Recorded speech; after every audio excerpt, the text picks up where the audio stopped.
Hey guys, welcome back to the channel. For those who matched, congratulations, and I truly hope you matched in your first choice. And for those who didn't match, consider this a bump in your path to victory. Identify areas of improvement, talk to your mentors, and see how you can improve your application for the next match. Now, the reason I'm making this video is truly for me to reflect back on almost being done with my first year of residency and reflecting on my experience as a foreign graduate and what I went through. And for those about to start their residency, I want to share pieces of advice and some tips that might help you get off on the right foot. Now, residency so far has been fun. It's been a lot of learning, a lot of new experiences, but overall, I've really enjoyed it.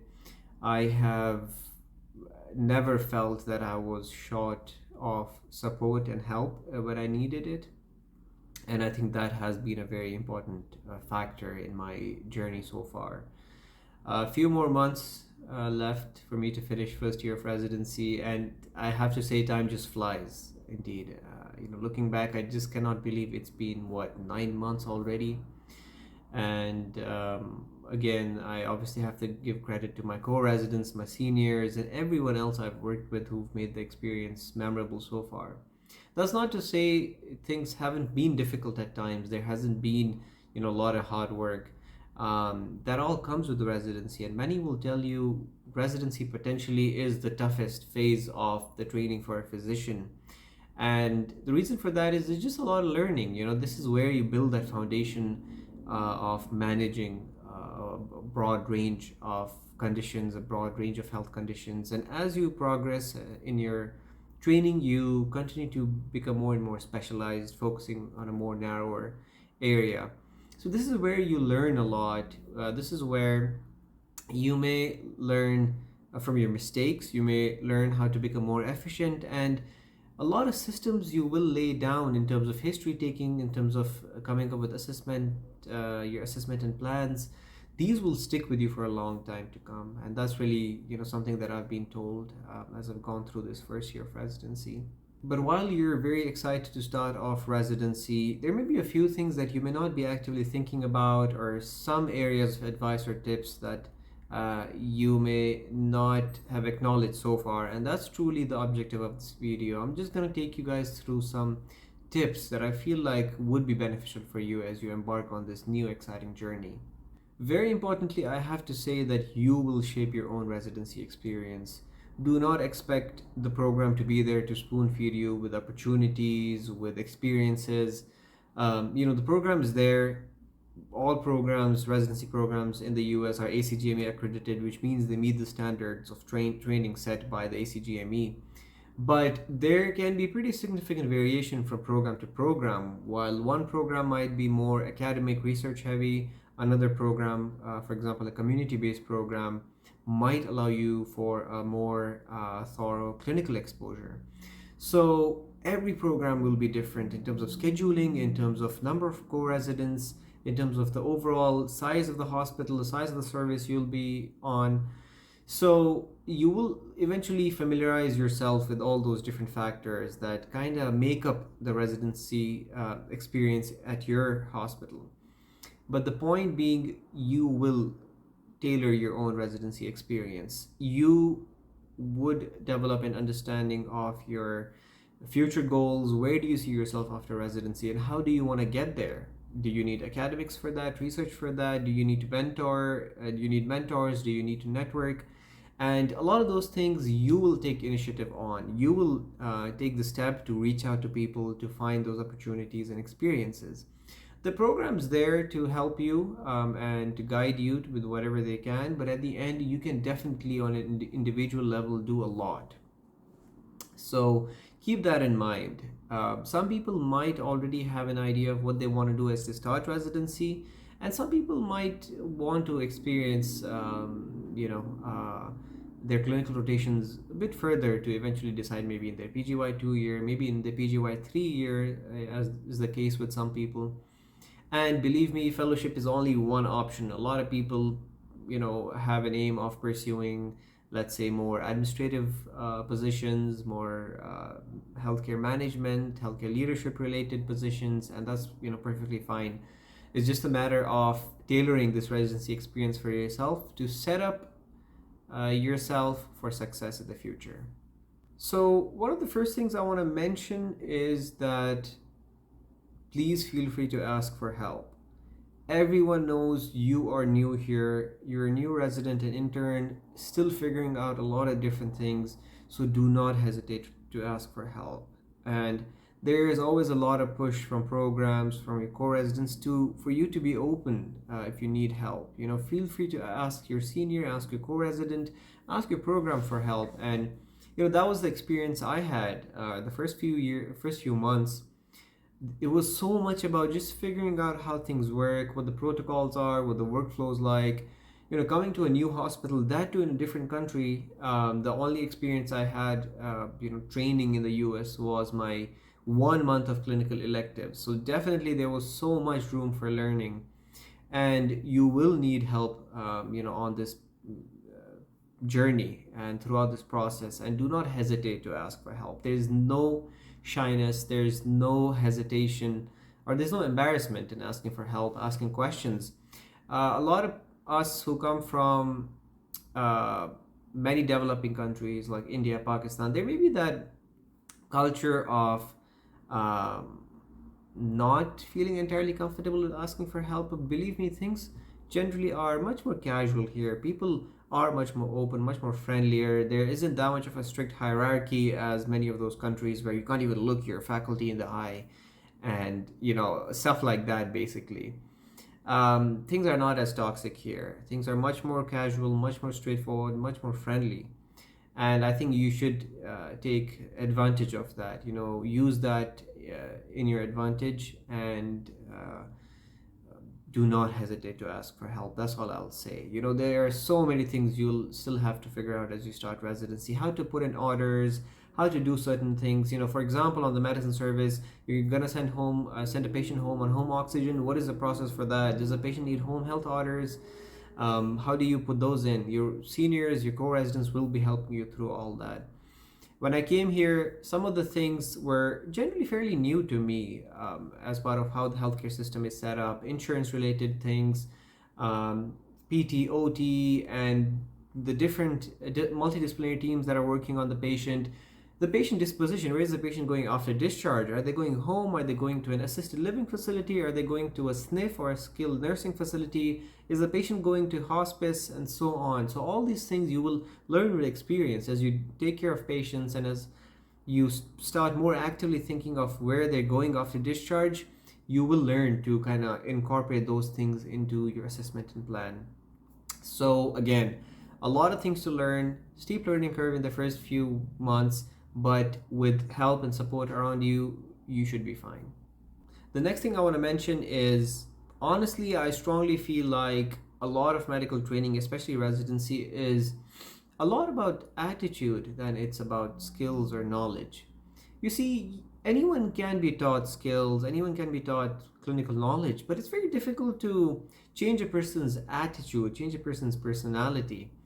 So I would highly recommend you guys to pay attention to that. A lot of times, while you're in the midst of the chaos and trying to learn new things, trying to increase in clinical knowledge and clinical skills, do not forget how you come off to other people. Are you a nice person to work with?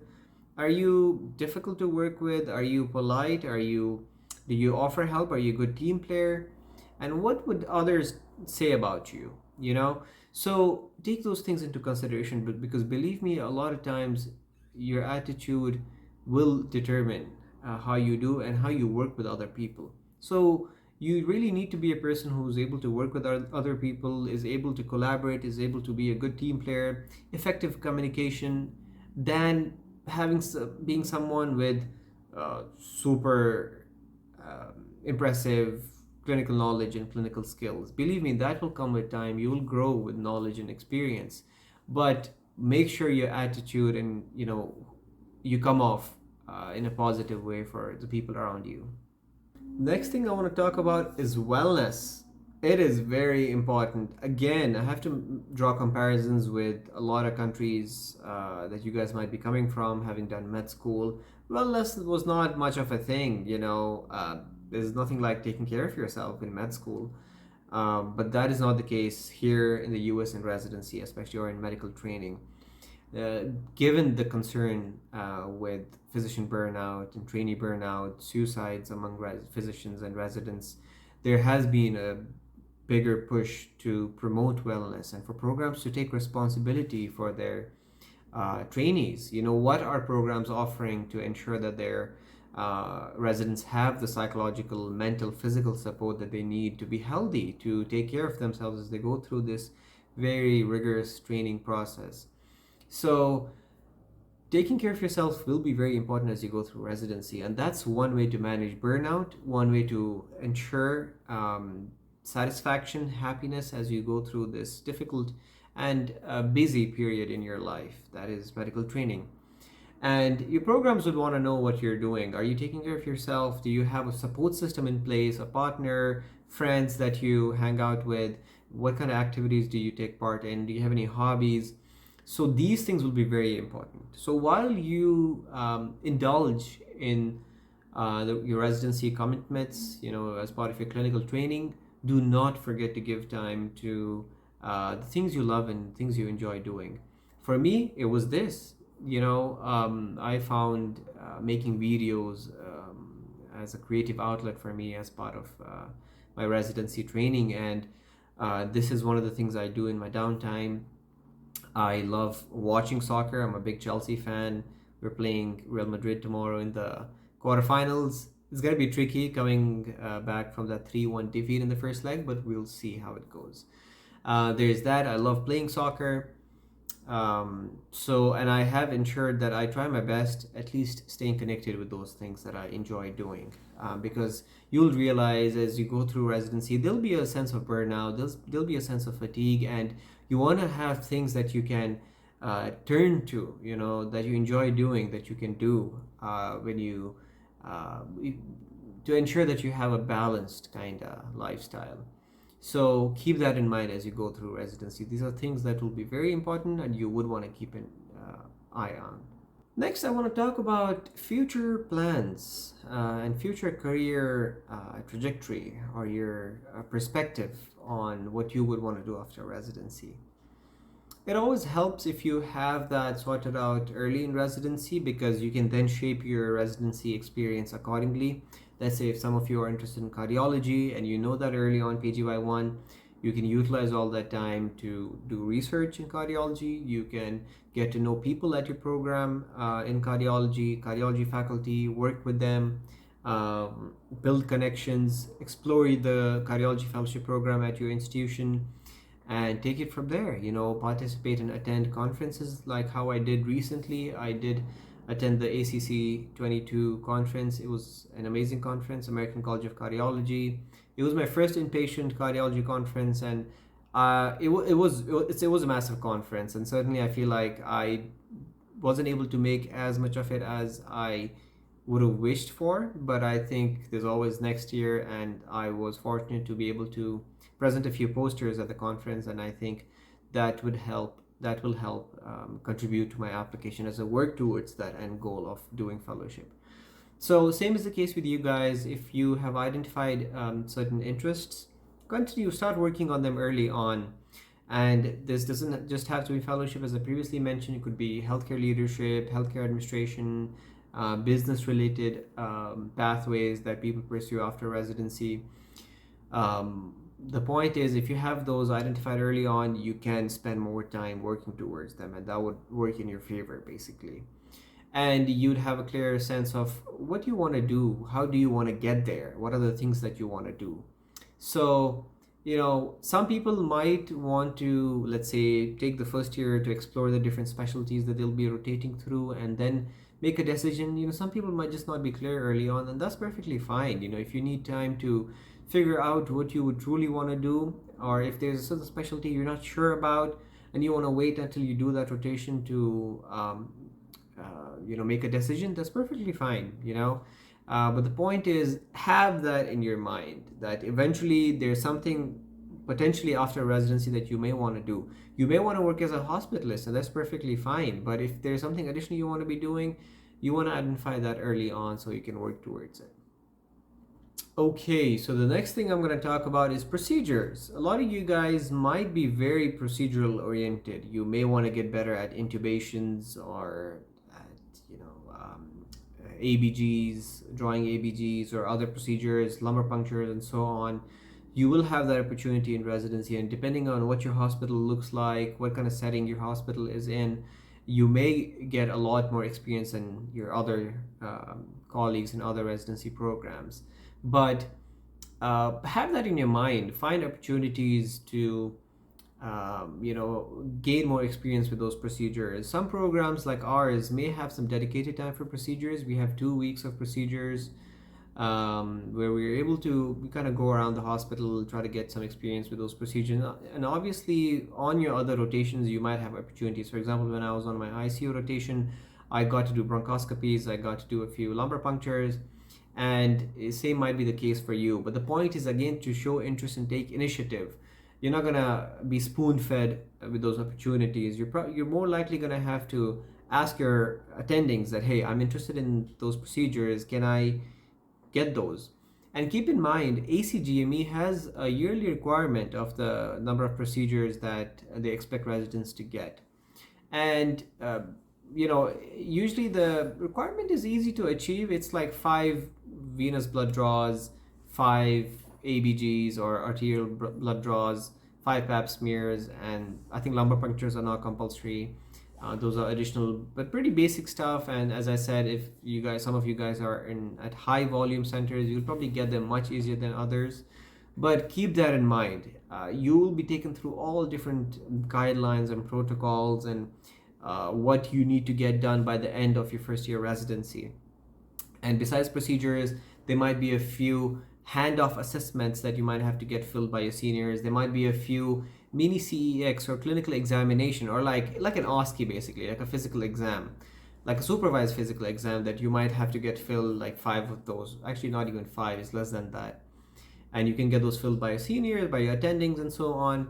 So you'll be informed about all these different requirements that ACGME has in place that you need to complete by the end of first year. And as you go through your residency year, you might want to plan ahead, kind of get those things done early on so you don't have to rush or chase those requirements towards the end of the year. So having said that, that's basically procedures. Identify what kind of procedures you'd be interested in doing and reach out to your seniors and see if they can get you those experiences. One of the last things I'd want to mention is your seniors, including your senior residents and the fellows at your institution, will be a very big source of motivation, guidance, and mentorship in terms of research, in terms of helping you get an insight into future specialties. Keep that in mind. So reach out to them, see what they have to say, and see if you can identify any mentors, any particular people you'd want to look up to or follow, as part of your seniors, even your attendings. Because mentorship will go a long way when it comes to you planning for your future. Finally, I want to mention something very important. You and your co-residents are going to be in this together. There may be a sense of competition, but believe me, don't let that get in your way. You guys are all in this together. Support each other, help each other out. Today, one of your co-residents might need help, but tomorrow it might be you, and you might be asking for help from your co-residents. So believe me, any help you offer, any support you provide will not go to waste. It eventually always comes around. Having said that, if let's say you have co-residents interested in the same specialty as you, find ways to collaborate. See if you guys can work on research projects together so everyone can benefit, everyone can get publications out of that. And eventually everyone, is helped in terms of boosting their application for the future fellowship that you guys are pursuing. So find more avenues for collaboration than finding differences and finding areas of competition. And quite often this competition becomes toxic, and you want to avoid that, because believe me, there's absolutely no need for that. So keep that in mind, and no matter how much, you'll work with people who might not be of the same personality or temperament as you. You might work with people who you do not enjoy working with, but believe me, that is medicine. You're going to be working with people that you don't get along with too well. But the point is, you continue being professional, you continue focusing on your training and doing what you there for, which is patient care, providing excellent patient care. You're there for your patients. Keep focusing on that. Avoid those distractions. Avoid, people who take things personally or might get offended for whatever reason, and you keep doing what you do best. Okay, that is very important, and I think you will likely run into issues like that because that's just how adult life works. There'll be challenges. You'll come across people who do not get along with you, and that's perfectly fine. But as I said, as long as you're doing what you're supposed to do, as you focus on your objectives and aims, you should be fine. Well, that brings us to the end of this video. If you guys have any questions or concerns, feel free to reach out to me. I'm always happy to help and provide whatever information I can, especially a lot of you who might be embarking on this new journey. It's going to be exciting, a lot of work, but a lot of learning and a lot of growth. So keep that growth mindset with you as you go through this first year. And if there are any questions you guys may have, feel free to reach out. And I will see you guys very soon with many more videos. Until then, take care and have a good day.